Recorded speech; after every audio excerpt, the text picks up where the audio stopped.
안녕하세요. 행복한 하루입니다. 오늘은 안전과 관련된 이야기를 해볼까 합니다. 2019년 한 해 동안 산업재해로 사망하는 근로자의 수가 무려 855명에 이른다고 합니다. 하루에 평균 2명 이상이 목숨을 달리하는 세상입니다.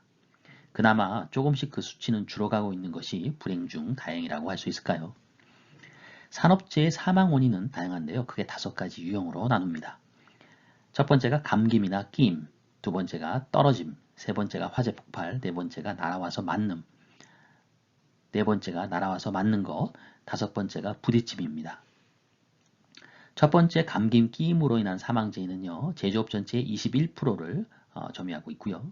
떨어짐으로 인한 사망재해는 19%, 화재나 폭발로 인한 사망재해는 11%, 날아와서 맞아서 죽는 사망재해는 7%, 마지막으로 부딪힘으로 인한 사망재해는 6%에 이르고 있다고 하는데요.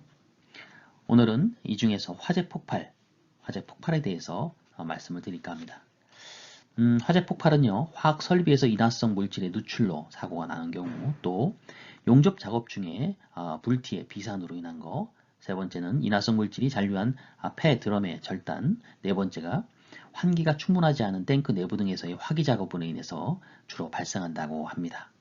제조업 전체의 세 번째 사망 원인인 화재 폭발, 주로 원료와 연관성이 있죠. 화장품에서도요, 약 2만여 종이 넘는 원료를 사용하고 있는데요. 이런 원료로 인한 화재 폭발의 위험성을 항상 내재하고 있다고 생각이 듭니다. 역대 화재 폭발로 가장 악명이 높았던 안전사고 사례는요, 다음과 같이 1984년도 인도 보팔에서 있었던 미국의 다국적 기업 화학약품 제조회사에서 있었던 사고입니다. MIC 시안산 메칠 또는 아이소사이화나 메칠이라고 하는 MIC 유기 화합물입니다. MIC 홀딩 탱크에 물이 유입되면서 화학 반응에 인한 반응열로 MIC가 누출돼서 바로 그 자리에서 즉시 3,800명이 사망을 했고요. 점차 그 사망자는 늘어서 2만여 명으로 추정되었다고 합니다. 50만 명 이상의 상해가 발생된 이 엄청난 큰 사고가 대표적인 안전 사고 사례의 가장 큰 안전 사고였습니다.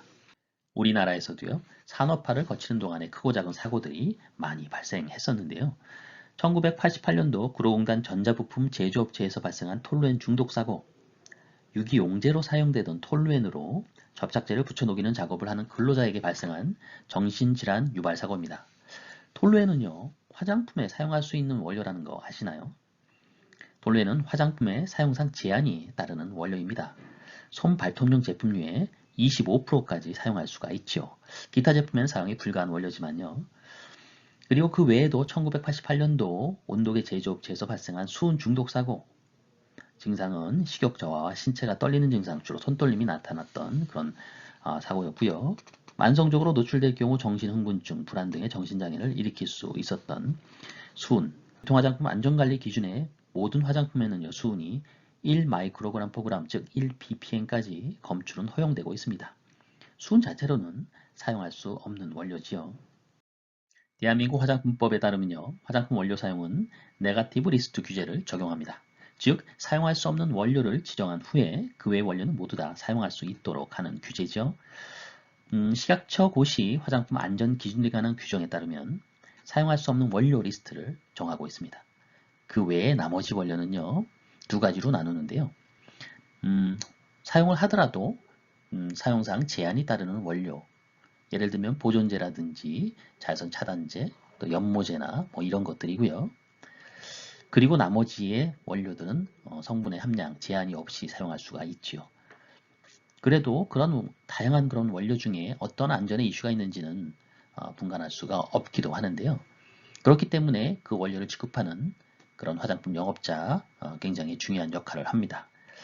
제조상의 원료를 취급하는 화장품 제조업자나 책임 판매업자, 그리고 이러한 제조가 끝난 화장품의 내용물을 가지고 특정 원료를 혼합하는 또는 그 내용물을 소분하는 그런 작업을 하는 맞춤형 화장품 제조업자, 모두 다 화장품 영업자인데요. 원료를 취급하는 그 책임을 지고 있는 화장품 영업자이죠.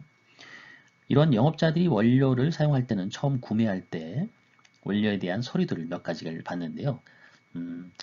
먼저 원료 규격과 관련된 서류, 그리고 그 규격에 따른 시험 성적서, 제대로 된 규격에 맞는 품질을 갖고 있는 원료인지를 확인하는 서류죠. 그리고 무엇보다 중요한 것, 또 하나 더 받아야 될 서류가 바로 원료 MSDS, 즉 물질안전보건 자료입니다. 이런 물질안전보건 자료는요, 원료를 취급할 때 반드시 잊어서는 안 되는 자료죠. 앞서 많은 안전사고를 예방할 수 있는 중요한 자료입니다. 또한 원료를 취급하는 직원들에게 교육을 반드시 해야 하는 그런 서류입니다. 그 서류에는요, 물질안전보건에 대한 정보들이 나오는데요. 바로 다음과 같은 내용들이 나옵니다.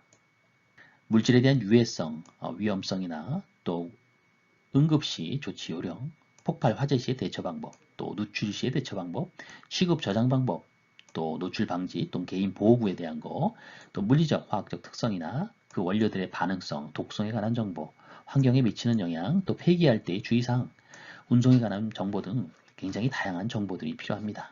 그래서 이 MSDS의 요약 정보 간략하게 이러한 형태로 자료를 뽑을 수가 있는데요.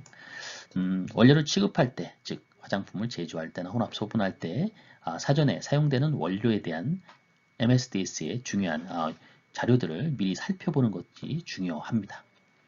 취급 시 특히 예를 들면 수산화나트륨, 물이 닿으면 발열 반응이 일어나죠. 그래서 양이 많은 양을 사용할 때는 화상의 위험을 감소할 수도 있기 때문에 또 그에 따른 안전 보호 장비가 필요하기도 하고요.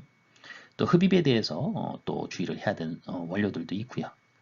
이 같은 폭발의 위험성이 있는 그런 성분들도 있습니다. 과산화수소수 같은 경우에는요, 그 양에 따라서 또 폭발성도 있는 부분이고요. 또 에탄올이나 기타 화재, 석유류에서 제조되는 그런 성분인 경우에는 또 화재의 위험성도 있죠. 그래서 취급 시에 상당히 주의를 요하는 원료들이 많습니다.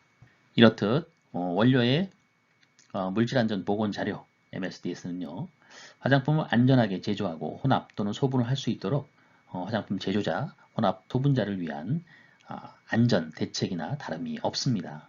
반드시 사전 교육도 필요하고요. 그 사전 교육에 따라서 취급 시의 주의사항도 머릿속에 꼭꼭 간직하여야 할 것입니다. 고객, 소비자의 안전이 중요한 만큼 마찬가지로 이 원료를 취급하는 우리 화장품 영업자의 안전도 중요하겠죠. 안전은 모든 일의 영순임을 잊지 말고 주의를 잘 기울이면 좋겠습니다. 지금까지 행복한 하루 맞춤 화복이었습니다. 감사합니다.